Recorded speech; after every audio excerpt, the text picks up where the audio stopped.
Three lighthouse keepers disappeared without a trace one night on Flannan Isle, a desolate rock in the North Atlantic, off the northwest coast of Scotland, where the waves crash relentlessly.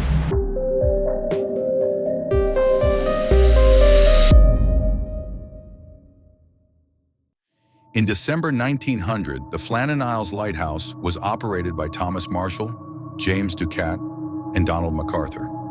Their job was simple: to keep the light burning and report to the mainland. But on the night of December 15th, the lighthouse went dark.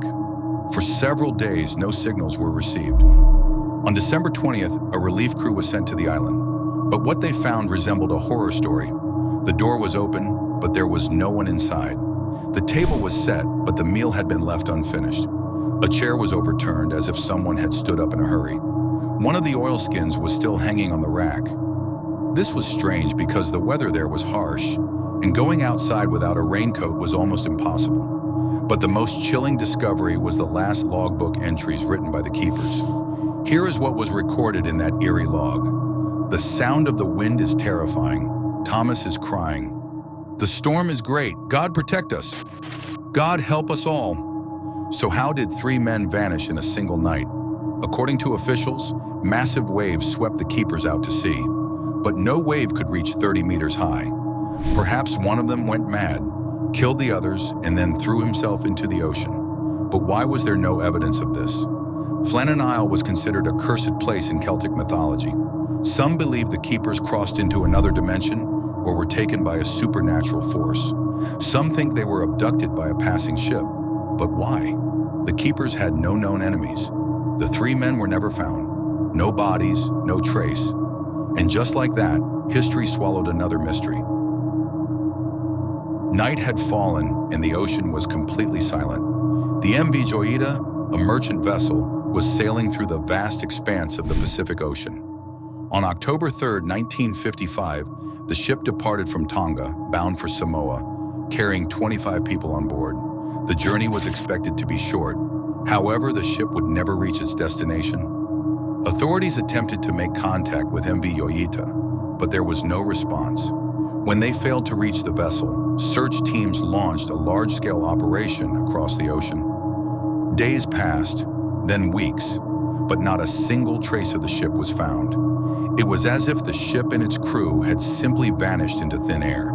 Then on November 10th, 1955, exactly 5 weeks later, a group of fishermen stumbled upon a drifting vessel in the middle of the ocean. It was the MV Joyita, but something was terribly wrong. The ship was completely abandoned. When the search team boarded the vessel, they encountered a bizarre and unsettling scene. Meals were still set on the table, a kettle sat on the stove, yet not a single trace of the crew remained. The radio was intact but non-functional. The ship was listing to one side but had not sunk.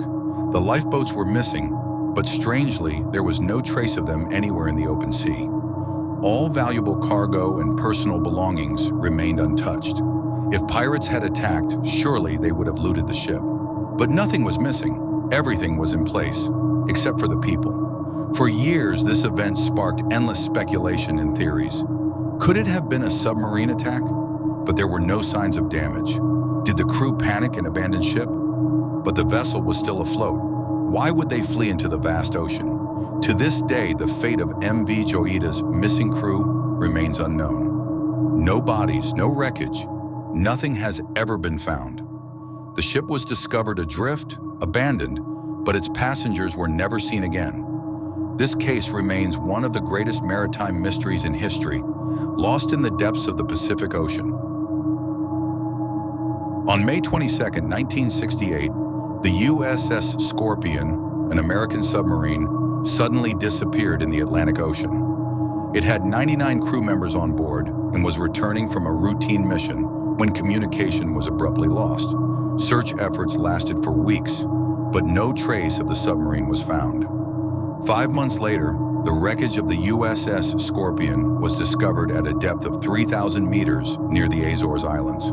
The submarine was severely damaged and completely destroyed. Upon investigation, experts could not determine the exact cause of the explosion. Some parts of the submarine's hull appeared to have been bent outward, and one of the torpedo tubes was found open. However, no remains of the crew were ever found, and the reason behind the submarine's sinking remained unknown. Several theories emerged regarding the incident. One theory suggested that the U.S. Scorpion was deliberately sunk by the Soviet Union. During the Cold War, the U.S. and Soviet navies constantly tracked each other's submarines.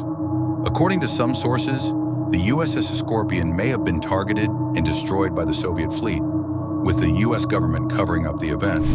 Another theory proposed that the submarine was accidentally struck by its own torpedo due to a malfunction in the weapon system. Some experts believed a technical error might have caused an unintended launch, leading to the submarine's self-destruction. A third possibility was a mechanical failure.